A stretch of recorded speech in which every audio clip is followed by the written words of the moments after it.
Si Aljo Bentijo sa DZXL Kasi News. ngayon, marami nang nag-file ng kanilang leave by next week. Tuloy-tuloy na. Oo.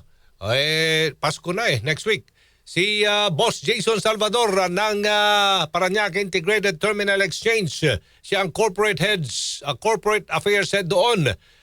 Boss Jason, Merry Christmas sir at mayong buntag. Good morning. Maayong buntag, Merry Christmas Sir Aljo at Merry Christmas po sa lahat ng nakikinig sa atin. Daghan na ba? Ang dami naman mga pasahero ngayon dyan sa PITX, sir? Nagsisimula na Sir Aljo, no? Okay. Kasi sa ating pagtayat, ngayon talaga yung simula ng Christmas Exodus na sinasabi natin, natatagal to hanggang sa mga susunod na linggo, lalo na ngayon kung nabalitaan ng mga nakikinig, ginawa ng holiday yung December 29 at January 2, kaya mas mahaba yung pagkakataon mga kababayan natin na magbakasyon. Ano? As of 8 a.m. kanina, Sir Aljo, nakapagtala na tayo ng 36,000 passengers and tingin natin hanggang mamayang gabi, lolobo pa to, lalo na after ng working hours ng alas 5, usually ganyan talaga pag towards the long weekend, medyo lolobo na talaga yan. Pero ang peak nito talaga, Sir Aljo, sa tingin natin is on December 23. Historically, yan yung pinakamataas lagi nating nakikita lang bilang ng mga pasero. And then, ang maganda lang, dahil nga medyo mahaba yung bakasyon ngayon, sa tingin natin, hindi naman sila magsasabay-sabay. Kahit papano, baka mas spread out yung ating mga pasero. At least sa ganon, hindi sila lumobo ng tuloy at di tayo mabilaukan at di sila mahirapan. Okay, kasi taon-taon talagang tumatas ang bilang ng mga dumadagsang pasahero ngayon dyan sa PITX. Ano mga pagbabagong ginagawa ninyo to accommodate thousands and thousands of mga passengers? Lalo na ngayong holiday rush.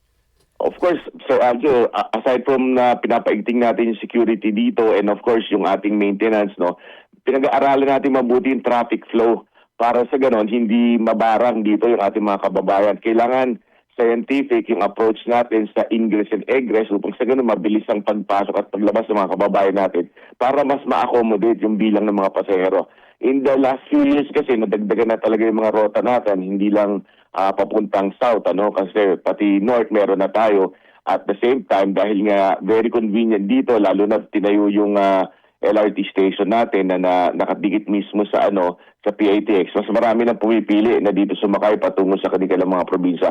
Kaya naman tayo, pinag-aaralan natin mabuti yung passenger flow not only for the vehicles but inside the terminal, no? Kung saan sila mabuting makasakay ng maayos, mas mabilis coming from one vehicle to another, and then yung mga waiting areas, talagang masusi natin pinag-aaralan ito upang siguraduhin na hindi lang yung pagbiyahe nila magiging komportable, kundi pati yung pag-stay nila dito sa terminal. May sapat ba tayong mga bus dyan, boss? Meron Sir Aljo, no? Kasi maaga natin yung pinag-aralan at pinagandaan. In fact, as early as after Undas, binalangkas na natin yan. Nakipag-usap na tayo sa mga transport operators natin, then yung mga regulators natin para makapag-anda ng ng additional units and then makapag-issue ng special permits. So handang-handa na tayo dyan. In fact, as of now, hindi pa tayo ganun ka-fully book. Marami pa mga slots, And then, even after mag-fully book yan, pag talaga nag-holiday season na, may mga nakahanda pa tayong special permits. Okay, sige. Mga palatandaan na lang. So, anong gagawin ng mga pasaherong pupunta ngayon dyan sa PITX? Go ahead, Sir Jason.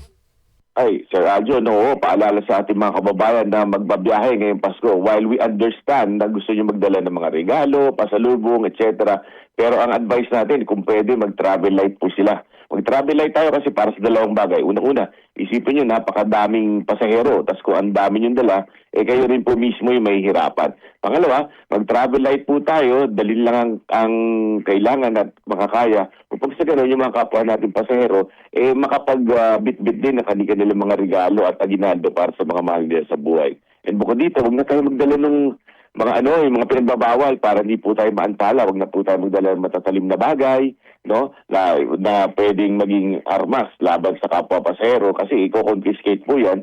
And then pangalawa, alam namin magbabagong taon, maraming gusto magpagawa ng pailaw, fireworks, doon na lang po kayo bumili sa destinasyon nyo kasi pinagbabawal din po ito, kukonfiskahin natin.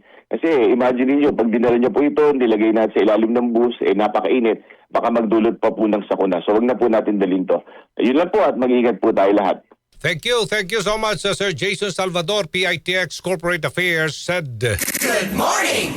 Thank you! Si Aljo Bentijo sa